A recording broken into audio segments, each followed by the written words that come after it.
바울의 표대는 그리스도의 부활의 권능과 그 고난에 참여하는 것이었습니다. 본문 10절에서 바울은 이렇게 말했습니다. 내가 그리스도와 그의 부활의 권능과 그 고난에 참여함을 알고자 하여 그의 죽으심을 본받아. 바울은 여기서 그리스도를 아는 지식의 내용을 구체적으로 제시하고 있습니다. 그리스도를 안다는 것은 무엇을 의미할까요? 우선 그것은 그리스도를 우리의 위로, 즉 대속물이신 메시아로 아는 것입니다. 그 후 다음 세 가지를 경험적으로 아는 것입니다. 첫째, 문자 그대로 그리스도를 아는 것입니다. 즉 예수님의 사랑의 넓이와 높이와 깊이와 길이, 그리고 예수님의 아름다움, 즉 주님의 여러 가지 성품과 그 성품들에 나타나 있는 영광을 아는 것입니다. 이것이 다윗이 기도했던 바로 그것입니다. 내가 여호와께 바라는 한 가지 일, 그것을 구하리니 곧 내가 내 평생의 여호와의 집에 살면서 여호와의 아름다움을 바라보며 그의 성전에서 사모하는 그것이라. 그리고 바울이 경험한 바로 그것입니다. 우리가 다 수건을 벗은 얼굴로 거울을 보는 것 같이 주의 영광을 보매 그와 같은 형상으로 변화하여 영광에서 영광에 이르니 곧 주의 영으로 말미암음이니라. 이것이 곧 그리스도를 아는 것입니다. 성경을 알아도 우리는 변화되지 않습니다. 그러나 그리스도를 알면 변화됩니다. 그리스도를 아는 만큼 그리스도의 형상이 우리 안에서 이루어집니다. 예수님의 사랑을 알면 사랑하는 사람이 됩니다. 예수님의 거룩을 알면 거룩한 자가 됩니다. 예수님의 겸손을 알면 겸손한 자가 됩니다. 예수님의 온유를 알면 온유해집니다. 예수님의 용서를 알면 용서할 수 있습니다. 그러므로 우리는 예수님을 점점 더 알아가야 합니다. 둘째, 부활의 능력을 아는 것입니다.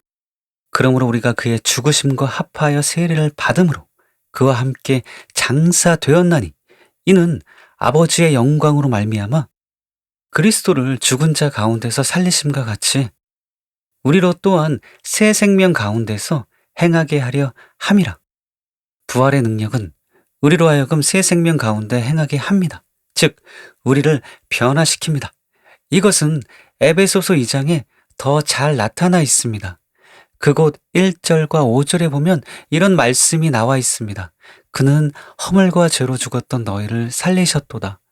허물로 죽은 우리를 그리스도와 함께 살리셨고 하나님은 죄 때문에 죽은 우리의 영을 다시 살리셨는데 그리스도와 함께 살리셨습니다.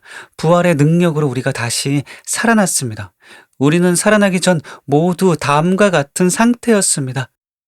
그때 너희는 그 가운데서 행하여 이 세상 풍조를 따르고 공중의 권세 잡은 자를 따랐으니 곧 지금 불순종의 아들들 가운데서 역사하는 영이라. 전에는 우리도 다 그 가운데서 우리 육체 욕심을 따라 지내며 육체와 마음에 원하는 것을 하여 다른 이들과 같이 본질상 진노의 자녀이었더니, 여기서 주목할 것은 그때에 혹은 전에는 이라는 단어입니다. 부활의 능력으로 살아나기 전 우리는 모두 불신자와 같은 삶을 살았습니다. 그런데 하나님께서 부활의 능력으로 그런 우리를 거듭나게 하셨습니다. 우리는 그가 만드신 바라 그리스도 예수 안에서 선한 일을 위하여 지으심을 받은 자니, 부활의 능력으로 우리는 거듭나서 새로운 피조물이 되었습니다. 그러므로 전과 다를 수밖에 없습니다. 그리스도인은 이렇게 믿기 전과 후가 확연하게 달라진 사람입니다. 그런데 부활의 능력은 우리를 거듭나게 할 뿐 아니라 거룩하게 합니다. 즉 부활의 능력은 중생뿐 아니라 성화의 비결이기도 합니다. 그래서 이미 거듭난 바울이 본문에서 부활의 능력을 더 경험적으로 알기를 원했던 것입니다. 이에 대해 호크마 종합주석에는 이렇게 쓰여져 있습니다. 바울이 그리스도와 연합하여 알기를 원했던 것은 그 부활의 능력이다. 이것은 그리스도의 역사적 부활이나 그리스도인이 죽음 이후 경험하게 될 육체적 부활을 의미하는 것이 아니다. 부활하셔서 믿는 자의 삶 가운데서 역사하시는 그리스도의 능력을 나타낸다. 이 부활의 권능은 그리스도인들로 하여금 새로운 삶을 살게 한다. 또 그랜드 종합주석에는 이렇게 쓰여져 있습니다. 부활의 권능은 단순히 그리스도께서 부활하신 능력을 가리키는 것이 아니라 부활하신 그리스도의 능력이 그 안에서 함께 영적으로 부활한 자들로 거룩한 삶을 살게 하시며 성도의 구원을 위해 역사하시는 것을 의미한다. 이처럼 부활의 능력은 우리를 거룩하게 합니다. 죄를 이기고 거룩하게 사는 것은 우리 힘으로 되는 것이 아니라 부활의 능력으로만 됩니다. 그런데 부활의 능력이 구체적으로 무엇인지 아십니까? 그것은 바로 하나님의 능력이신 성령님입니다. 예수를 죽은 자 가운데서 살리신 이의 영이 너희 안에 거하시면 그리스도 예수를 죽은 자 가운데서 살리신 이가 너희 안에 거하시는 그의 영으로 말미암아 너희 죽을 몸도 살리시리라. 그리고 성령은 우리에게 떡이고 생선입니다. 너희 중에 아버지 된 자로서 누가 아들이 생선을 달라 하는데 생선 대신 뱀을 주며 알을 달라 하는데 전갈을 주겠느냐? 너희가 악할지라도 좋은 것을 자식에게 줄 줄 알거든. 하물며 너희 하늘의 아버지께서 구하는 자에게 성령을 주시지 않겠느냐 하시니라. 우리의 몸은 떡과 생선이 공급하는 힘으로 살고 우리의 영은 영적인 떡과 생선이신 성령 충만을 받음으로 그 힘으로 삽니다. 그런데 성령은 기도하는 자에게 임하십니다. 그러므로 우리는 기도에 힘쓰므로 부활의 권능으로 충만해져야 합니다. 그래서 죄를 이기고 하나님의 말씀대로 사는 자가 되어야 합니다. 이것이 바로 부활의 능력을 더 깊이 알아가는 것입니다. 셋째, 그리스도의 고난에 참여함을 아는 것입니다.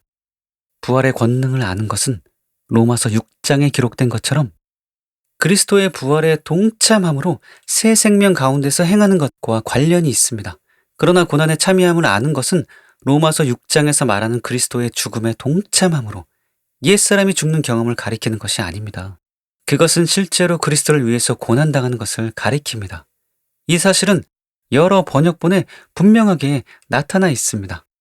내가 바라는 것은 그리스도를 알고 그리스도의 부활의 능력을 깨닫고 그리스도와 고난을 같이 나누고 그리스도와 같이 죽는 것입니다.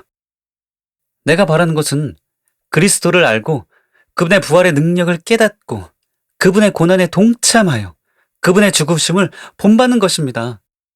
내가 원하는 것은 그리스도를 바로 알고 그분의 부활의 능력을 체험하며 그분의 고난에 참여하고 그분의 죽음을 본받는 것입니다. 나는 그를 알고 그의 부활의 능력을 알고 그의 고난에 동참하여 그의 죽으심을 본받으려는 것입니다. 이 외에도 바울이 그리스도의 죽음이라는 단어를 쓰지 않고 그리스도의 고난이라는 단어를 사용한 것이 그 증거입니다. 더구나 그리스도의 고난과 그리스도의 부활이 아니라 순서를 바꾸어 그리스도의 부활의 권능과 그 고난에 참여함이라고 말한 것이 그 증거입니다. 왜냐하면 실제로 부활의 권능을 체험한 후에 고난이 다가오기 때문입니다. 우리가 부활의 권능을 통해 거룩한 삶을 살면 고난을 피할 수가 없습니다. 무릇 그리스도 예수 안에서 경건하게 살고자 하는 자는 박해를 받으리라. 우리가 경건해지면 고난을 받을 수밖에 없는 이유는 같은 장 1, 2, 3, 4, 5절에 잘 나타나 있습니다. 너는 이것을 알라.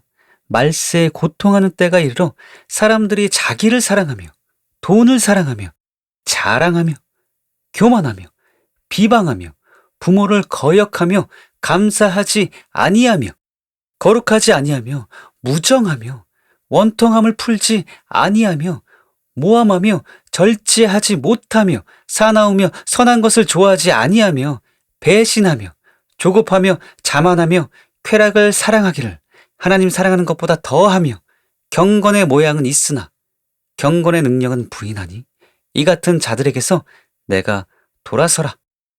이처럼 세상은 심히 악하고 우리는 그들과 다릅니다. 그래서 박해가 일어납니다. 세상은 경건한 사람을 싫어합니다. 그들의 존재 자체가 자신들을 정죄한다고 생각하기 때문입니다. 즉 참된 그리스도인들은 세상의 빛이기 때문입니다. 악을 행하는 자마다 빛을 미워하며 빛으로 오지 아니하나니 이는 그 행위가 드러날까 하며 진리를 따르는 자는 빛으로 오나니 이는 그 행위가 하나님 안에서 행한 것임을 나타내려 함이라 하시니라. 마치 요즘 동성애를 반대하면 세상이 싫어하고 미워하는 것과 같습니다. 세상은 점점 더 악해져서 롯의 때나 노아의 때 같이 될 것입니다. 그리고 무선지자들이 예언하고 있듯이 앞으로 대부흥만 일어나는 것이 아니라 전 세계적인 큰 박해가 일어날 것입니다. 그러므로 우리는 순교까지도 각오해야 합니다. 그리고 바울처럼 그리스도의 고난에 참여하는 것을 표대로 삼을 정도로 자라가야 합니다. 처음에 저는 본문을 읽으면서 고난받는 것을 표대로 삼다니 참 이상하다. 이것을 어떻게 설교할까라고 생각했습니다. 뭔가 부자연스럽고 어울리지 않는다고 생각했습니다. 그러나 바울이 고난에 참여하는 것을 표대로 삼은 것은 정말로 잘한 일이고 꼭 필요한 일이었습니다. 바울은 고난을 위해 부름을 받았습니다. 주님은 아나니아에게 바울의 소명에 대해 이렇게 말씀하셨습니다. 주께서 이르시되 가라. 이 사람은 내 이름을 이방인과 임금들과 이스라엘 자손들에게 전하기 위하여 택한 나의 그릇이라. 그가 내 이름을 위하여 얼마나 고난을 받아야 할 것을 내가 그에게 보이리라. 실제로 바울은 다른 어떤 사도들보다 더 많은 고난을 당했습니다. 내가 수고를 넘치도록 하고 옥에 갇히기도 더 많이 하고 매도 수없이 맞고 여러 번 죽을 뻔하였으니 유대인들에게 40에서 하나 감한 매를 5번 맞았으며 3번 태장으로 맞고 1번 돌로 맞고 3번 파선하고 일주일을 깊은 바다에서 지냈으며 여러 번 여행하면서 강의 위험과 강도의 위험과 동적의 위험과 이방인의 위험과 시내의 위험과 광야의 위험과 거짓 형제 중의 위험을 당하고 또 수고하여 애쓰고 여러 번 자지 못하고 줄이며 목마르고 여러 번 굶고 춥고 헐벗었노라. 그리고 결국 로마에서 참수형을 당했습니다. 그러므로 만약 바울이 내가 그리스도와 그 부활의 권능과 그 고난에 참여함을 알고자 하여 그의 죽으심을 본받아라고 고백한 이런 표대를 가지고 있지 않았다면 어쩌면 그것들을 감당하지 못했을지도 모릅니다. 교회사를 보면 바울과 매우 유사했던 인물이 나옵니다. 바로 인도의 성자 썬다싱입니다. 썬다싱은 그리스도를 위해 받는 고난과 고문을 천국으로 여겼습니다. 그는 일부러 그리스도를 위해 고난을 당하기 위해 해마다 유서를 써놓고 박해가 심한 티벳으로 홀로 전도 여행을 떠나곤 했습니다.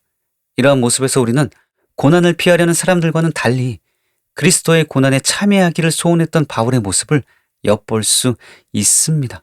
그런데 우리가 꼭 알아야 할 것이 있습니다. 그것은 사도 바울만 고난을 위해 부름을 받은 것이 아니라는 것입니다. 부당하게 고난을 받아도 하나님을 생각함으로 슬픔을 참으면 이는 아름다우나 죄가 있어 매를 맞고 참으면 무슨 칭찬이 있으리요. 그러나 선을 행함으로 고난을 받고 참으면 이는 하나님 앞에 아름다우니라. 이를 위하여 너희가 부르심을 받았으니 그리스도도 너희를 위하여 고난을 받으사 너희에게 본을 끼쳐 그 자취를 따라오게 하려 하셨느니라. 이처럼 정도의 차이가 있을 뿐 모든 그리스도인들이 고난을 위해 부르심을 받았습니다. 그래서 예수님이 누구든지 나를 따라오려거든 자기를 부인하고 자기 십자가를 지고 나를 따를 것이니라고 말씀한 것입니다. 그러므로 우리는 유약한 마음을 버려야 합니다. 바울과 썬다싱을 본받아 순교적인 신앙으로 단단히 무장해야 합니다. 한편 바울이 10절에서 말한 내가 그리스도와 그 부활의 권능과 그 고난에 참여함을 알고자 하여 그의 죽으심을 본받아 이 3가지를 표대로 삼고 추구한 이유가 무엇인지 아십니까? 그것은 그 다음 절에 나타나 있습니다. 어떻게 해서든지 죽은 자 가운데서 부활에 이르려 하노니. 이 말씀의 저변에는 한 번 구원은 영원한 구원이 아니며 구원받은 사람도 버림받을 수가 있다는 진리가 깔려 있습니다. 그래서 이 구절에 대해 데이비드 포스는 한 번 구원은 영원한 구원인가라는 책에서 이렇게 썼습니다.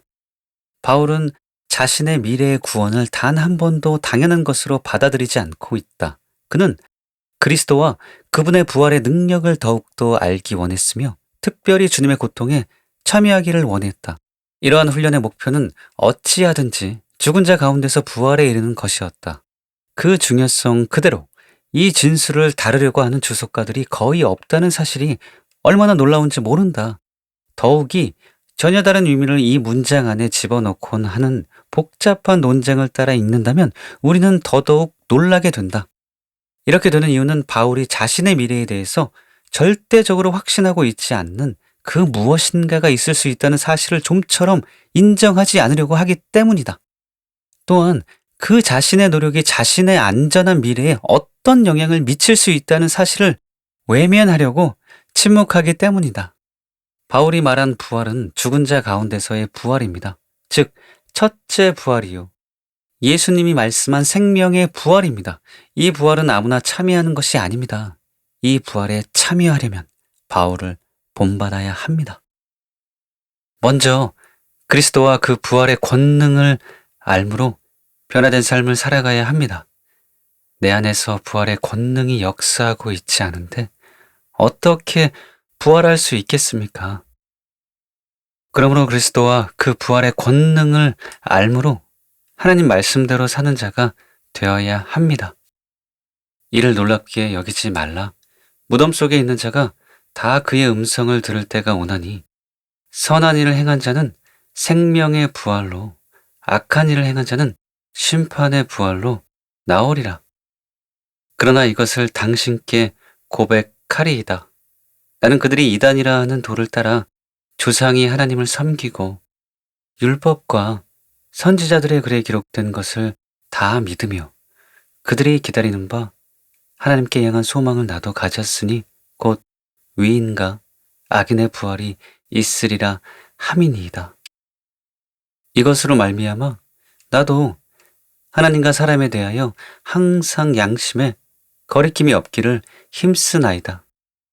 이 첫 번째 부활에 참여하는 자들은 복이 있고 거룩하도다. 둘째 사망이 그들을 다스리는 권세가 없고 도리어 그들이 하나님과 그리스도의 제사장이 되어 천년 동안 그리스도와 더불어 왕노릇 하리라. 한 가지 더 소개하면 고린도전서 15장 29절에서 34절에는 이런 말씀이 기록되어 있습니다. 만일 죽은 자들이 도무지 다시 살아나지 못하면 죽은 자들을 위하여 세례를 받는 자들이 무엇을 하겠느냐? 어찌하여 그들을 위하여 세례를 받느냐? 또 어찌하여 우리가 언제나 위협을 무릅쓰리요? 형제들아, 내가 그리스도 예수 우리 주 안에서 가진 바 너희에 대한 나의 자랑을 두고 단언하노니 나는 날마다 죽노라. 내가 사람의 방법으로 에베소에서 맹수와 더불어 싸웠다면 내게 무슨 유익이 있으리요? 죽은 자가 다시 살아나지 못한다면 내일 죽을 터이니 먹고 마시자 하리라. 속지 말라. 악한 동무들은 선한 행실을 더럽히나니 깨어 위를 행하고 죄를 짓지 말라. 이것은 부활장에 나오는 말씀입니다. 따라서 첫째 부활에 참여하려면 어떻게 살아야 하는지를 보여주는 말씀입니다. 첫째 부활에 참여하려면 육신의 정욕, 안목의 정욕, 이생의 자랑을 따라가면 안 됩니다. 바울처럼 날마다 자기를 죽여야 합니다. 즉, 날마다 자기를 부인하고 제 십자가를 지고 예수님을 쫓아가야 합니다. 그래야 첫째 부활에 참여할 수 있습니다. 다음으로 첫째 부활에 참여하려면 그리스도의 고난에 참여함을 알고자 하여 그의 죽으심을 본받아야 합니다. 설사 우리가 거룩한 삶을 산다 할지라도 죽음과 고문이 두려워 예수님을 배반하면 첫째 부활에 참여할 수 없습니다. 또 내가 봄에 천사가 무적갱의 열쇠와 큰 쇠사슬을 그의 손에 가지고 하늘로부터 내려와서 용을 잡으니 곧 옛 뱀이요 마귀요 사탄이라. 잡아서 천년 동안 결박하여 무적행에 던져 넣어 잠그고 그 위에 임봉하여 천년이 차도록 다시는 만국을 미혹하지 못하게 하였는데 그 후에는 반드시 잠깐 노일이라. 또 내가 보자들을 보니 거기에 앉은 자들이 있어 심판하는 권세를 받았더라. 또 내가 보니 예수를 증언함과 하나님의 말씀 때문에 목배임을 당한 자들의 영혼들과 또 짐승과 그의 우상에게 경배하지 아니하고 그들의 이마와 손에 그의 표를 받지 아니한 자들이 살아서 그리스도와 더불어 1000년 동안 왕노릇하니 그 나머지 죽은 자들은 그 1000년이 차기까지 살지 못하더라. 이는 첫째 부활이라. 이 첫째 부활에 참여하는 자들은 복이 있고 거룩하도다. 둘째 사망이 그들을 다스리는 권세가 없고 도리어 그들이 하나님과 그리스도의 제사장이 되어 1000년 동안 그리스도와 더불어 왕노릇하리라. 이처럼 주를 배반하지 않고 믿음을 지킨 사람만 첫째 부활에 참여할 수 있습니다. 그런데 저도 원치 않는 일이지만 그 증거로 웬디 알렉의 무명 선지자의 일기라는 책에 보면 이런 경고가 기록되어 있습니다. 고난의 때를 준비하라. 나는 지금 나의 몸된 교회를 향해 말한다. 아직 이 땅에 드러나지 않을 때를 위해 준비하라. 준비하라.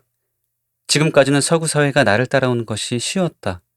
내 이름 때문에 나의 백성들이 고통받는 곳은 몇몇 개의 고립된 지역들 뿐이었다. 그곳에선 나의 복음을 전하기 위해 그들의 생명과 사랑하는 사람들의 생명을 포기해야만 했다. 그러나 이제는 고난의 시기가 다가오고 있다. 이제 곧 이 땅의 고난의 시기가 시작될 것이다. 서구의 교회들이여, 내가 너희로 인해 깊이 탄식하노라. 사랑하는 교회여, 내가 너희로 인해 얼마나 애통하였던가. 진실로 너희에게 말하노니 아무도 너희에게 임할 그때를 위해 준비된 자가 없느니라. 나는 나의 교회가 준비되도록 부르고 있다. 나의 교회가 나를 위하여 나의 복음을 위하여 견고히 서서 인내하고 고난을 견디는 그런 특권을 누리도록 나의 교회를 부르고 있다. 나의 부르심을 입은 많은 자들이 부르심에 대한 대가를 지불하고 믿음으로 승리하기 위해 열심히 수고하고 노력해왔다. 그러나 이제 나의 교회는 복음을 위하여 고난을 받는 것을 배워야 한다. 그것은 더 높은 차원의 것이다. 위대한 믿음의 승리를 이루는 것보다 나의 복음을 위하여 고난받는 것이 더 높은 차원의 것이다. 너희 안에 있는 속사람을 더 강건케 하라. 전쟁에 대비하라. 영적 영역의 맹공격에 대비하라. 전쟁에 대비하고 내 자신을 준비시켜라. 영적 영역에서 일어날 흉악하고 무자비한 공격은 이 세상의 자연적인 영역으로도 빠르게 침투해 들어올 것이다. 그러므로 너희는 준비되어 있어야 한다. 지금 너희가 보는 한두 가지 비극적인 일들은 미래에 일어날 일들에 비교하면 아무것도 아닌 것이 될 것이다. 지금은 너희가 평화 가운데 살고 있으며 언론의 자유도 누리고 있다. 아직은 그 시기에 이르지 않았지만 내 이름을 말하기만 하여도 견디기 어려운 핍박을 받게 되는 그런 시기가 올 것이다. 곧 그날이 올 것이다. 심지어 영적 지도자들도 그들이 치러야 할 대가 지불을 계산하며 그 고난을 견디지 못하게 될 것이다. 목사들아, 사역자들아, 나의 말을 듣고 있느냐? 내가 너희들에게 간청하노라. 너희 자신을 준비시켜라. 나의 백성들을 준비시켜라. 성도들을 준비시켜라. 전쟁에 나선 것처럼 성도들을 준비시켜라. 왜냐하면 그들에게 인내심이 거의 없기 때문이다.